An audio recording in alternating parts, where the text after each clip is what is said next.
Yo, what's good, YouTube? This is Jay from TNJ, and welcome to the Indianapolis Franchise. So far, the Arrows are 7-6, and it's been pretty fun so far. Like, we have a fun offense. Our pitching is pretty good, too. I think we are, in a good state right now. Now, looking at the top prospects in baseball, Ivan Lermo, who was the Wranglers' first-round pick last year, is the top prospect in baseball right now. At 20 years old, he's a potential. Ray Gonzalez is down here in the top 10 still at number 9. He is 76 overall. He's already gone up in overall to start this season. Also, only hitting 189 at AAA. I know he had kind of a slow start to spring training, so it looks like he's off to a slow start here at AAA. I'll move him up once he's ready and doing well, but we'll see when that's going to be. Roger Sting is going to be ranked at number 41. He was the renamed for one of our draftees last year, our second round pick, Zeke Barrero. And then our number 1 overall pick, Terrell Blake, is in the top 50.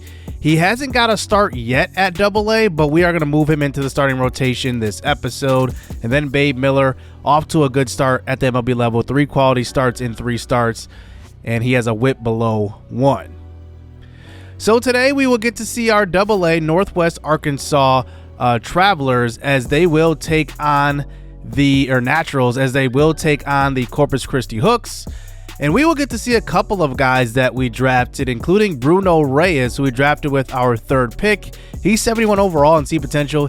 He's one of those interesting prospects of ours. We drafted 2 guys similar to this type of mold, where they are the same potential as they are overall. You can already see some of his ratings are declining already. I don't know what's going to happen there. Like, is it going to take his potential to go up or down for him to change ratings? But I'm not exactly sure.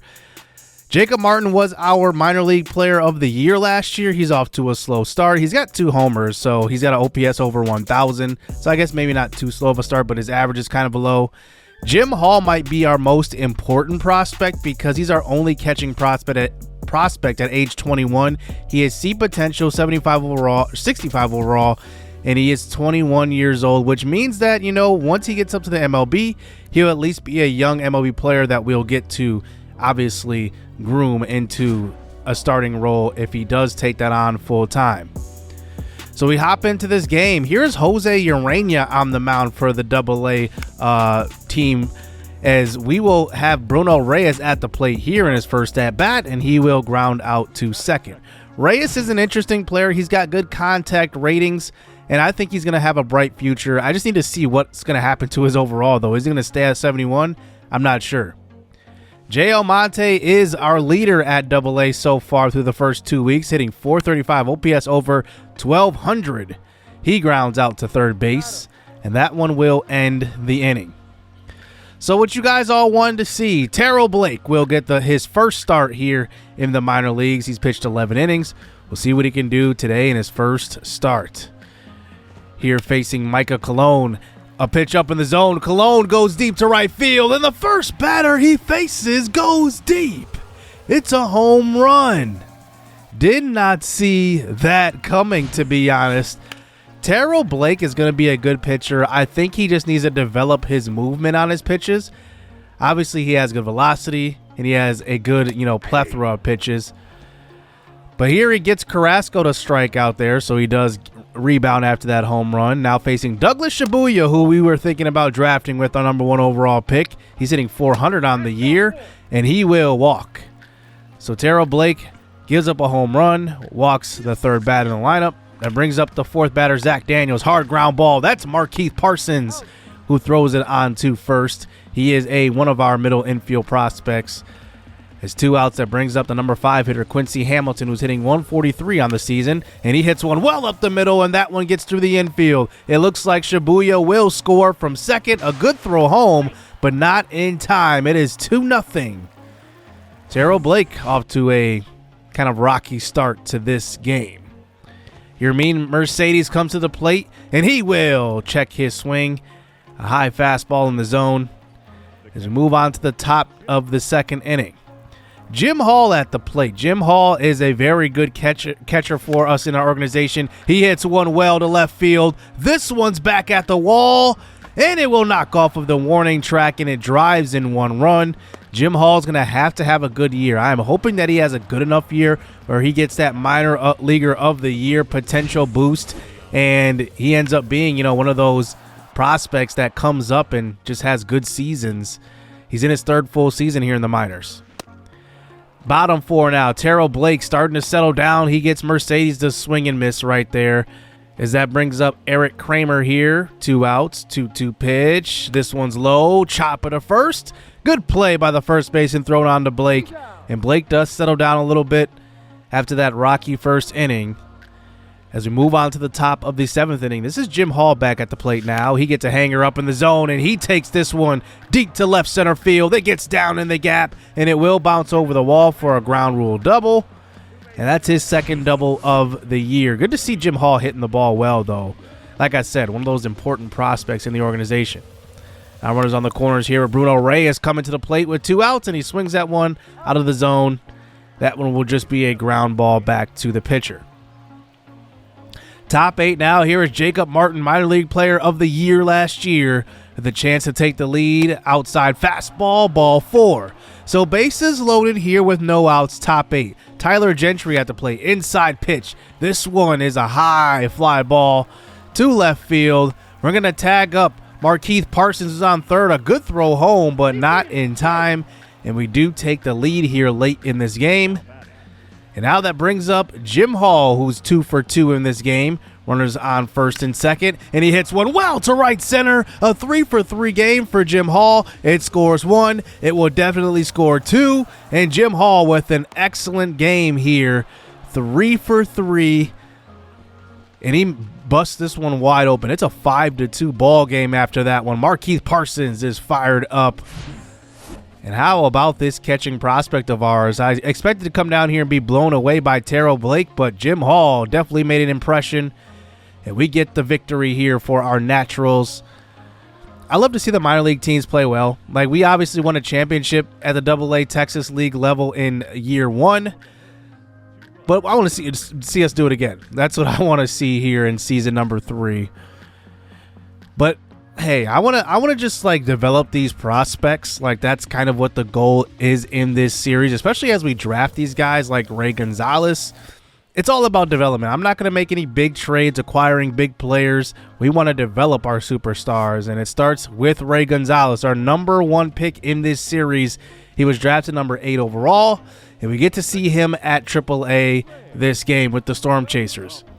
He's off to a slow start, hitting 189 on the season. We'll see what he can do today versus the Indianapolis minor league team as he goes deep to center field. This one will hang up in the air. 0 for 1 day for Ray Gonzalez so far. We get a quick look at Steven Benitez, who started at the MLB level, but we moved him down in the outside slider. I have no idea why he swung at that one, and it is strike 3. Now a night game. Ray Gonzalez back at the plate. 0 for 1 today. This one's over the middle of the plate. He hits this one well to left field. It sneaks over the wall and left. It's a home run.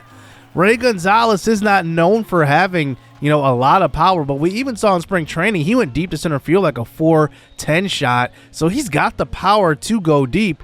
Not saying he's going to be a 20 home run guy, but I would say 10. He's going to be a guy that can hit for decent power. And he makes it 1-0.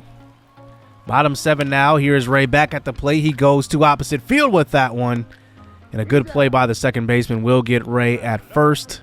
Only thing I wish that Ray had that he doesn't is good speed. He's at about 50s speed. I'm not sure he will get much better than that. He'll probably be in the 60s speed throughout his career. So a 1 for 3 day here for Gonzalez, and now we're down 2-1.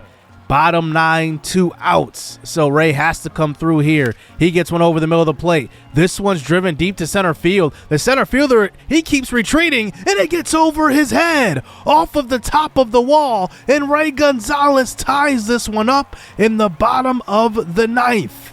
That is the type of clutch hitting I want to see, and that's the type of thing that will get him moved up. When we have clutch moments like that, an RBI triple, and now he's on third, 90 feet away from winning this game. That brings up Steven Benitez, who hits one well down the left field line. That one will be fouled. 2-2 pitch. He gets one over the middle again. And he just pulls this one foul. That one would have been a walk-off. Let's try it again. 2-2. Benitez swings and misses at the curveball. This one is going to extras. But we end up losing in extras here for the Storm Chasers. But I definitely just wanted to focus on the two middle infielders in Ray Gonzalez and Steven Benitez. Not saying they are going to be the middle infielders of the future. Ray Gonzalez definitely will be, but we'll see what Steven Benitez turns into. But I definitely like what I saw from Ray Gonzalez today. He went 2 for 4 with that excellent, triple there to tie the game up. And I want to focus more on Gonzalez. I don't want to be done right here. I want to focus on him in a player lock situation and continuing in this series as well. So here we go. Here is Ray here in the follow-up game as we player lock onto him in his first AB. He goes to left center field. That one will get to the gap. Ray Gonzalez rounding first, heading on to second, and it's going to be a double to start out this game in the bottom of the second. He's hitting in that 5 spot, which is likely not where he's going to hit at the MLB level, but I like it. Double right there to the gap. Bottom 3 now. Runner on first. It's a 3-0 game for the Omaha Storm Chasers. This one's an inside pitch. He's very late on that one. Just a lazy fly ball into foul territory. Swung at the first pitch. Probably should have let that one go. He's 1 for 2. So still 3-0 here as we move on to the bottom of the 5th inning. Man on first base again, and he hits one well up the middle. That one gets into right center. It looks like it will advance the runner over to third base. And Ray Gonzalez is 2 for 3 in this game. Let's see if he can add one more as his average is up to 250 now. That's one thing I wanted to do, just like hit with him, get his average up. He's up to 250, 2 for 3 in this game. He gets a hanger. This one's a chopper up the middle. It gets through the infield. A 3 for 4 day here for Ray Gonzalez. And that's exactly what you want to see from your young shortstop. Maybe he's going to play shortstop, but I know he's going to be a good defensive player, so I think shortstop is probably where he's going to be in the future. He's got a decent arm too, so it could be second base, could be shortstop. Ian Happ right now is at second, so I like him there. And I plan on keeping Ian Happ long term, so it's probably going to be Ray Gonzalez at short in the future. But we get the win here. A good day for Ray Gonzalez, 3 for 4, and that's exactly what you want to see. So back to the MLB level. We are 7-7 at this point in the season, and we play a 3-game set with Tampa Bay, and we end up getting swept. So we drop down to 7-9 after that series. We play Miami. We drop 2 of 3, so we're now at 8-11. Now we go to this Boston series, and I really want to focus in on this series because, remember, we signed Alex Verdugo away from the Red Sox, a career-long Red Sox. You can just see his numbers as a Red Sox. Very, very good. I mean, he's pretty much hit 290 in his career with the Red Sox. And now he returns. Remember, they also signed Juan Soto to replace Verdugo, so they may have thought that he wasn't good enough and they wanted an upgrade from Verdugo. Not sure they will get it because Verdugo is a solid player, but Juan Soto is obviously elite. In real life, we all know about his struggles, though. We will face Brian Bello on the mound here, a young prospect for the Red Sox who is now at the MLB level. We'll see what he does. Here is Alex Verdugo's first AB back at Fenway. He hits one well up the middle. This one's backhanded, thrown on to first, and it will get Verdugo in his first AB. Verdugo has been hitting in the 2 spot. I do like him there. I could move him down to the 4 spot if I do see struggles, but we'll have to see what happens. Verdugo up in his second AB. This one's a high fly ball to left field. Nothing doing here in a 1-0 game in the 3rd inning. And that's caught by Juan Soto. Verdugo up again now. 3rd AB. Brian Bello still on the mound. And Verdugo just early on the swing just hits a chopper to second. 0 for 3 day in his return to Fenway. Let's see what he does in his final at-bat here. Now with men on actually every base. Bases loaded here. Verdugo's only hitting 187 with runners in scoring position, but he has a big opportunity here. Inside pitch, hit hard to second base. It's a double play. That was a good pitch to hit, too. He just hit a ground ball. That one probably should have been driven. Instead, we end up losing this game, and it ends up actually being a 2-1 loss. So if Verdugo would have came through in that spot right there, we probably would have went up 3-2 and had a chance to win it, but we cannot pull it off here in Fenway. a 2-1 loss. So we continue to lose games here in the middle of the month of April.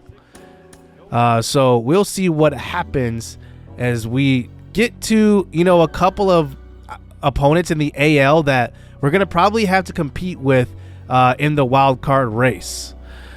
So before getting into the next action here in the schedule, we find out what draft picks we have this year. We will have the number 4 pick in the draft. So once again, we pick in the top 10 for the 3rd straight year. We have number 49, 74, and 86, 116, 146, and 176. So we do have, a top 5 pick. One thing I like about having the number 4 pick is that you have options here. You can scout, probably 5 top guys, and you're at least guaranteed to at least get one of them. So here we go. We look at Jackie Cochran. He's the first guy that I evaluate here. He is 18 years old, 71 to 95 potential. He is MLB ranked number 9. We have him ranked at number 4. He can also play the outfield, which it looks like he's going to be a solid outfielder too, but his speed does make me worry a little bit. If anything, he'll probably be a right fielder if he does move to the outfield, but he's a guy to look at.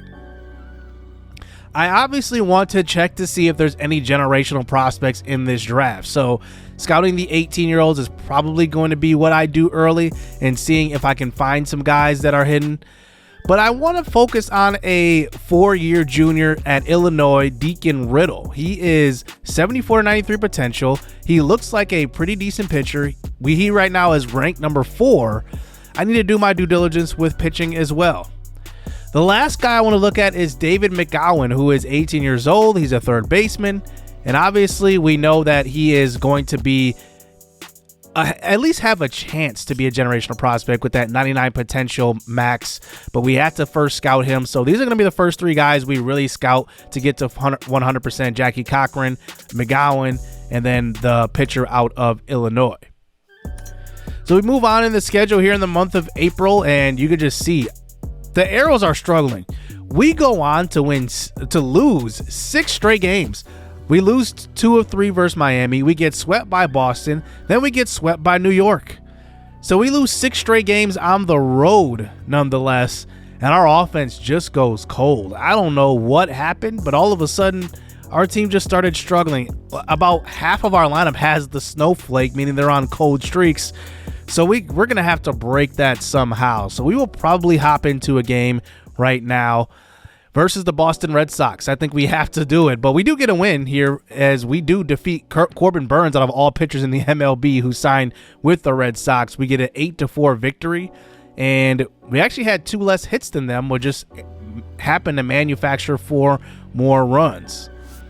So we are 9-17, which is not a good sign. I mean, I thought we were going to be competing this year. It is early. Things could turn around, but it does not look good right now. We'll see. Verdugo gets his second chance at a opponent here game versus the Boston Red Sox. A little revenge for not re-signing him. But we have Bay Miller on the mound here for the Arrows. He is 1-1 through 5 starts. A good ERA, 2.52. We'll face Max Fried, who is kind of struggling so far. A 6.39 ERA, 1.58 whip. So we'll see if we can take advantage here at home as we will face a tough Boston lineup. Manuel Margot leads off this game. Margot was a guy that I was thinking about signing in free agency, so it's going to be interesting facing him right away. 1-2 pitch, outside cutter, strike 3 swinging. Babe Miller is a guy that obviously we're going to be developing in our organization as well, and he is a top 50 prospect. We'll see what he can do in his rookie season. As he faces Harrison Bader, he will walk him, bringing up Juan Soto, their new free agent signing. 1-2 pitch, outside changeup, strike 3. Babe Miller gets Juan Soto to fan there, and I bet you Verdugo's feeling good about that at bat. So that will bring up who they offered a lot of money to and ended up re-signing him, Rafael Devers. This one will be hit to center field. This will get to the gap, and it will score one, as it's going to be 1-0 here for the Red Sox. Anytime you hit one to the gap in this stadium, it's like almost a guaranteed triple, but if you don't have speed, you're probably going to have a double. But Devers opens this game up with a 1-0 double as that brings up Tyler O'Neill, and that will be a cut fastball. Babe Miller gets him to check his swing, and he goes around. Bottom one now. Here is Ian Happ at the plate. This one's hit to left center. That's a good way to start off this game here for the offense. And Ian Happ is one of those guys that is still hitting well. Not as well as he hit last year at this point of the season, but still hitting the ball pretty well. It's a shot to the gap for a leadoff double. Lane Thomas, his average is down to 212, and he goes opposite field with that one. That one gets through the infield, and now we have runners on the corners. A good start through the first two ABs. Paulo Reyes, who is very good on lefty versus lefty matchups, actually 82 power versus left. He gets one outside, and he cannot make contact. A slider will get him swinging for the first out of the inning. Francisco Mejia hitting up in that 4 spot today. He gets an inside fastball, and it's a swing and miss. So 2 outs. That brings up Alex Verdugo. He gets one over the middle, and it's just a ground out to second. So nothing doing here with our first inning as we had 2 runners aboard and runners on the corners with no outs. So we move on to the top of the 3rd inning. Rafael Devers back at the plate now in a 2-0 game. He goes to right field. That one will score one more, and it's 3-0 here for the Boston Red Sox on the road. One thing that we're struggling to do right now is manufacture some runs, so we got to get it going here for our pitching. Here's Babe Miller facing Tyler O'Neill, who hits one to the right side. That one is knocked down. And Francisco Mejia is actually playing first base today, and Travis d'Arnaud gets to start behind the dish. 3-2 pitch on for Trevor Story. He hits one well enough to short. That one will score a run. Peguero makes the long throw over to first, but it's now 4-0. Reese McGuire up with a man on second base, and Babe Miller does get him to whiff at that pitch, but it's 4-0 Boston here in the bottom of the 3rd inning. Raimel Tapia hitting in that 9 spot. I don't know what's up with Tapia. He just isn't hitting the ball as well as he was in season 1 and 2. Maybe it's age. Maybe he's just declining a little bit, but it just hasn't been the same Raimel Tapia for sure. Ian Happ comes to the plate now as the lineup rolls over. He will walk, and he's aboard again for his 2nd time today. That brings up Lane Thomas, who is 1 for 1. He had that single to right field in the first inning. 1-2 pitches on, inside, slider. He cannot connect with that one as it brings up Paulo Reyes. He hits one up in the air behind home plate, and Indianapolis is just struggling to put runs across the plate. Bottom 4 now. Here's Travis d'Arnaud getting the start behind the dish. Like I said, we signed him in free agency to just be a backup and be a depth catcher. He hits one to center field for a single. So now we have men on first and second, 1 out. Connor Wiegman, well, he started out the year strong, but he has struggled since. A slow curveball, and he cannot wait back on that one. 2 outs. Liover Peguero back at the plate now. He hits one well. This one's going to be in the gap. There we go. We finally get some runs across the plate. It scores one. Peguero with an RBI double. Make it a 2 RBI double for the young shortstop. Liover Peguero is a guy that continues to surprise people. He's not going to be a guy that's going to hit for a high average, but he's not going to be terrible either. And he makes it 4-2. Here is Tapia back at the plate now. 3-2 pitch. Low pitch, a good pitch to hit, but just a chopper to second base. Another mediocre at bat from Raimel Tapia. That's something to keep your eye on. Here is Lane Thomas at the plate now. He hits one too short. And look at the score. We're in the 8th inning. It is 8-2. We just can't keep up with these offenses because our hitting has just not been coming around. Yes, we're swinging at bad pitches like that one, but a lot of times we're getting good pitches and we're just not hitting the ball well, like this one. Alex Verdugo, he pops it up to center field for the first out of the 9th.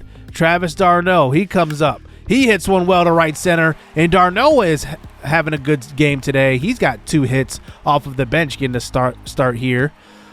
But can we get more than that? I mean, we need 6 runs here, down by 6 in the bottom of the 9th inning. But Connor Wiegman has been a guy that's been struggling. He gets a good pitch to hit. He hits one well to left field. That one's over Rafael Devers' glove. And we will have runners on the corners here.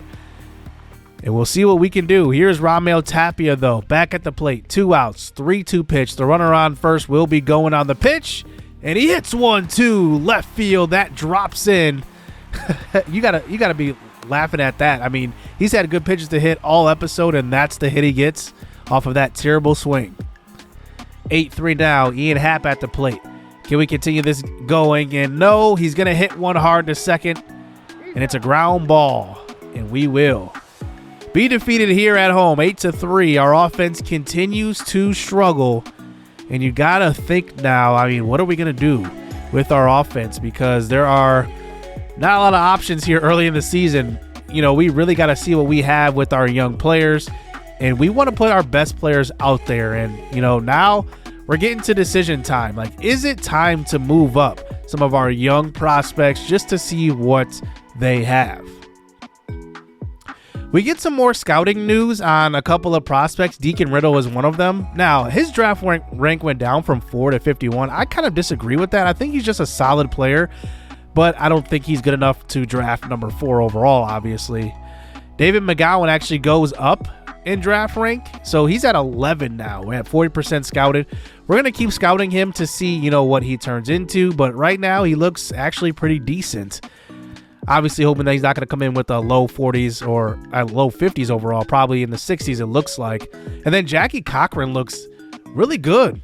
Like, he looks like Ray Gonzalez looked when we scouted him fully. So if we get another Ray Gonzalez, I wouldn't be mad at that. He is really good defensively, just like Ray was, and he's got a pretty good bat. So I think I like Jackie Cochran right now. Our scouts have him at number 2 ranked.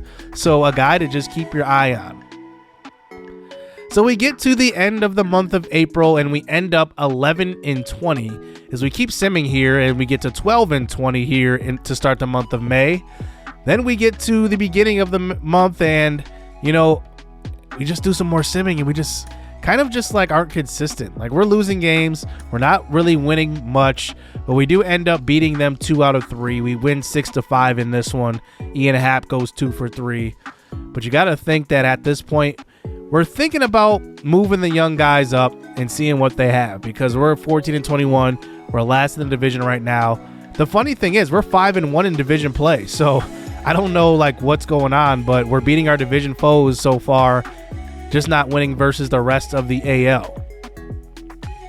So I think next episode it's time. Ray Gonzalez will make his debut. He's hitting .308 right now through 104 at-bats. I think there's no better time than when he's hitting, you know, pretty well. We're striking while the iron's hot. And he will face Cleveland in his debut on the road. And we'll see what the young kid has. Hit subscribe. Hit that like button. Hope you guys enjoyed this episode. And let me know what you guys think. Like, if we keep losing, like, is it time to start trading away our veterans? Or do we still try to compete this year and see what we have? It's still pretty early in the season, so we have a lot of time to kind of figure things out. But if things start to go south and keep going south, I think we need to kind of, you know, reevaluate where we are. So hit subscribe, hit that like button. Hope you guys enjoyed this episode. Stay tuned. Let's get it. Let's go. It's too easy. I've been there, done it, seen it. Boy, all that like Keenan. Still got crack, they fiendin'. Flow still hot like Phoenix. Shine so bright, I'm gleaming. This off top, I'm tweaking. Fresh out the rat like Neiman. And I'm still trying to fight my demons. Cause we all gotta act like Tina. That's why I gotta ride with the Nina. Outside, it's a war.